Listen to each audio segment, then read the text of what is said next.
កម្ពុជាថៃអនុវត្តបទឈប់បាញ់72ម៉ោងនិងត្រៀមដោះលែងវីរៈកងទ័ពខ្មែរ18រូបនៅក្នុងរបបថ្មីមួយនៃទំនាក់ទំនងកិច្ចសហប្រតិបត្តិការព្រំដែនទីបំផុតពន្លឺនៃសន្តិភាពបានលេចចេញរូបរាងឡើងហើយតាមរយៈកិច្ចប្រជុំពិសេសលើកទី3របស់គណៈកម្មាធិការព្រំដែនទូទៅកម្ពុជាថៃ GBC ដែលមានការអញ្ជើញចូលរួមផ្ទាល់ពីសំណាក់លោកនាយឧត្តមសេនីយ៍ទាសីហាឧបនាយករដ្ឋមន្ត្រីក្រសួងការពារជាតិនិងលោកណត្តពលណភនិចរដ្ឋមន្ត្រីក្រសួងការពារជាតិថៃភាគីទាំងពីរបានឈានទៅដល់ការឯកភាពគ្នាយ៉ាងទូលំទូលាយលើចំណុចសំខាន់ៗចំនួន16ដើម្បីកាត់បន្ថយភាពតានតឹងនិងកសាងទំនុកចិត្តឡើងវិញនៅតាមបន្ទាត់ព្រំដែនចំណុចស្នូលនៃកិច្ចព្រមព្រៀងនេះគឺការអនុវត្តបទឈប់បាញ់រយៈពេល72ម៉ោងឬ3ថ្ងៃដោយចាប់ផ្ដើមអនុវត្តពីម៉ោង12ថ្ងៃត្រង់ថ្ងៃទី27ខែធ្នូឆ្នាំ2025តទៅជាពិសេសក្នុងរយៈពេល3ថ្ងៃភាគីថៃបានសន្យានឹងដោះលែងវីរៈកងទ័ពកម្ពុជាទាំង18រូបឲ្យមានសេរីភាពឡើងវិញ1ភាគីទាំងពីរឯកភាពគ្នាលើបទឈប់បាញ់ជាបន្ទាន់ព្រោះការចុះហត្ថលេខាលើសេចក្តីប្រកាសរួមនេះគិតចាប់ពីម៉ោង12ថ្ងៃត្រង់ម៉ោងក្នុងស្រុកថ្ងៃទី27ខែធ្នូឆ្នាំ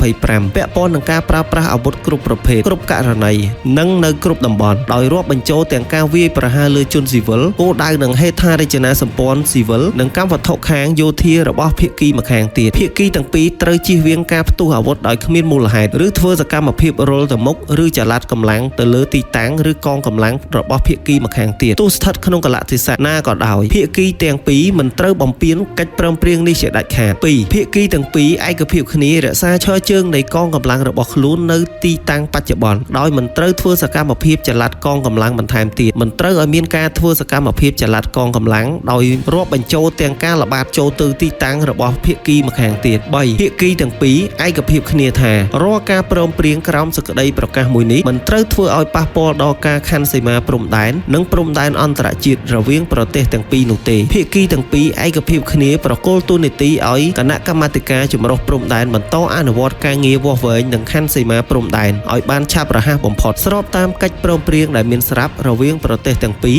ដើម្បីសម្រេចនូវសន្តិភាពយូរអង្វែងតាមបណ្ដោយព្រំដែនភាគីទាំងពីរឯកភាពគ្នាថានឹងប្រើប្រាស់យន្តការដែលមានស្រាប់នៃគណៈកម្មាធិការចម្រុះព្រំដែនដើម្បីធានាសុវត្ថិភាពនិងសន្តិសុខរបស់ក្រុមការងារវាស់វែងចម្រុះនៅលើទីតាំងជាក់ស្ដែងដោយរាប់បញ្ចូលទាំងពីសុវត្ថិភាពជាន់មីនភាគីទាំងពីរឯកភាពគ្នាថាគណៈកម្មាធិការចម្រុះព្រំដែននឹងផ្ដល់អាទិភាពខ្ពស់បំផុតចំពោះការងារវាស់វែងនិងខ័ណ្ឌសីមាព្រំដែននៅតំបន់រងផលប៉ះពាល់ដែលមានជនស៊ីវិលរស់នៅ4ភាគីទាំងពីរឯកភាពគ្នាអនុញ្ញាតឲ្យជនស៊ីវិលរស់នៅក្នុងតំបន់ព្រំដែនដែលរងផលប៉ះពាល់វិលត្រឡប់ទៅផ្ទះសម្បែងនិងប្រកបជីវភាពរស់នៅធម្មតារបស់ពួកគេវិញក្នុងពេលឆាប់បំផុតដោយគ្មានការរារាំងនិងដោយមានសុវត្ថិភាពនិងសេចក្តីថ្លៃថ្នូរនៅក្នុងតំបន់រៀងៗខ្លួន5ភាគីទាំងពីរឯកភាពគ្នាថានឹងមិនបង្កើនកម្លាំងតាមព្រំដែនកម្ពុជាថៃទាំងមូលការបង្កើនកងកម្លាំងណាមួយអាចនឹងបង្កើនភាពតានតឹងហើយបង្កឲ្យមានផលប៉ះពាល់អវិជ្ជមានប៉ះពាល់ដល់កិច្ចខិតខំប្រឹងប្រែងរយៈពេលវែងក្នុងការដោះស្រាយស្ថានភាពបច្ចុប្បន្ន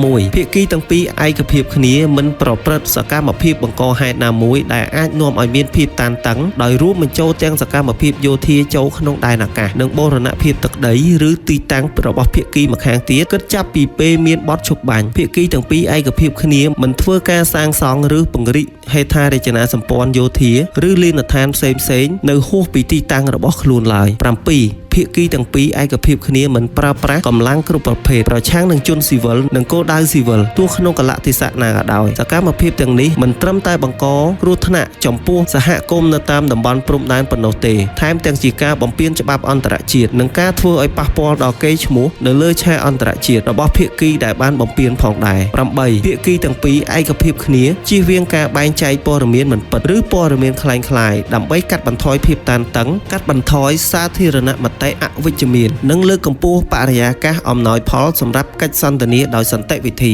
9ភាគីទាំងពីរបញ្ជាក់សារជាថ្មីនៅកាតព្វកិច្ចរបស់ខ្លួនក្រោមអនុសញ្ញាស្តីពីការហាមឃាត់ប្រើប្រាស់ការរក្សាទុកការផលិតនិងការផ្ទេរគ្រាប់មីនប្រឆាំងមនុស្សនិងការបំផ្លាញគ្រាប់មីនទាំងនេះអនុសញ្ញាអូតាវ៉ាភាគីទាំងពីរនឹងធ្វើការរួមគ្នាតាមរយៈក្រុមការងារសម្របសម្រួលចម្រុះ JCTF លើការងារដោះមីនមនុស្សធម៌ស្របតាមនិយមនីតិវិធីប្រតិបត្តិ SOP ដែលបានព្រមព្រៀងគ្នាដើម្បីធ្វើឲ្យមានវឌ្ឍនភាពជាបន្តបន្ទាប់លើកិច្ចខិតខំប្រឹងប្រែងដោះមីនតាមបណ្ដោយព្រំដែនដល់ភាគីទាំងពីរឯកភាពគ្នាគោរពតាមផែនការសកម្មភាពសម្រាប់កិច្ចសហប្រតិបត្តិការលើការទប់ស្កាត់និងបង្ក្រាបឧក្រិដ្ឋកម្មឆ្លងដែនរួមទាំងការឆបោកតាមអ៊ីនធឺណិតនិងការជួញដូរមនុស្សរវាងនគរបាលជាតិកម្ពុជានិងនគរបាលភូមិន្ទថៃហើយបានបញ្ជាក់ជាថ្មីនៅការបដិញ្ញាចិត្តជំរុញកិច្ចសហប្រតិបត្តិការដែលមានគោលបំណងទប់ស្កាត់ការឆបោកតាមប្រព័ន្ធបច្ចេកវិទ្យាដោះស្រាយបញ្ហានៃការប្រើប្រាស់ថ្នាល Digital ដែលមិនត្រឹមត្រូវនិងលើកកម្ពស់ព័ត៌មានដែលត្រឹមត្រូវប្រកបដោយទំនួលខុសត្រូវសម្ដៅរួមដល់ជំនឿទុកចិត្តស្ថិរភាពនិងទំនាក់ទំនងល្អរវាងប្រទេសជិតខាង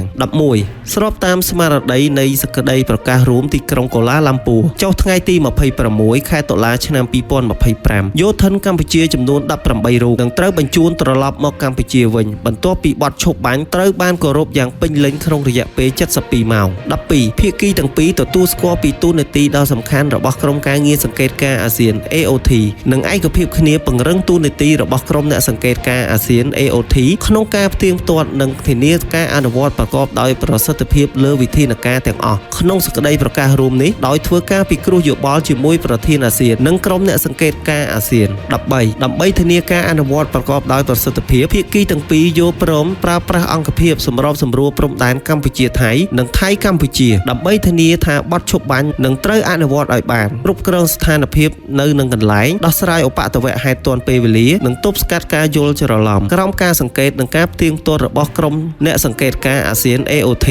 14 ភាគីទាំងពីរនឹងរក្សាខ្សែបណ្ដាញទំនាក់ទំនងជាប្រចាំនិងដោយផ្ទាល់រវាងរដ្ឋមន្ត្រីក្រសួងការពារជាតិនិងអគ្គមេបញ្ជាការកងកម្លាំងប្រដាប់អាវុធដើម្បីឆ្លើយតបភ្លាមៗចំពោះស្ថានភាពបន្ទាន់ដែលមិនអាចដោះស្រាយបាននៅថ្នាក់មូលដ្ឋានប្រសិនបើចាំបាច់តំណាងជាន់ខ្ពស់របស់ភាគីទាំងពីរនឹងត្រូវជួបប្រជុំគ្នាដើម្បីដោះស្រាយបញ្ហានៅនឹងកន្លែងដោយប្រសិទ្ធភាព 15 ក្រុមការងារ JCTF នឹងជួនដំណឹងដល់អាជ្ញាធរមូលដ្ឋានរៀងៗខ្លួនក៏ដូចជាក្រុមការងារ JCTF របស់ភាគីម្ខាងទៀតដើម្បីឲ្យបានដឹងនិងដើម្បីសម្រួលដល់ប្រតិបត្តិការដោះមីនមនុស្សធម៌នៅក្នុងតំបន់អធិភាពនៅព្រំដែនដែលបានព្រមព្រៀងគ្នាស្របតាមផែនការសកម្មភាពដែលបានព្រមព្រៀងគ្នាដោយភាគីទាំងពីរដើម្បីឲ្យប្រតិបត្តិការមានភាពរលូនដោយគ្មានការរារាំងឬការយល់ច្រឡំណាមួយ 16 ក្រុមសារព័ត៌មានផ្លូវការរបស់ភាគីទាំងពីរនឹងរក្សាទំនាក់ទំនងជាប្រចាំនិងដោយផ្ទាល់ដើម្បីធានាបាននូវការទប់ស្កាត់និងការគ្រប់គ្រងព័ត៌មានមិនពិតនិងព័ត៌មានคล้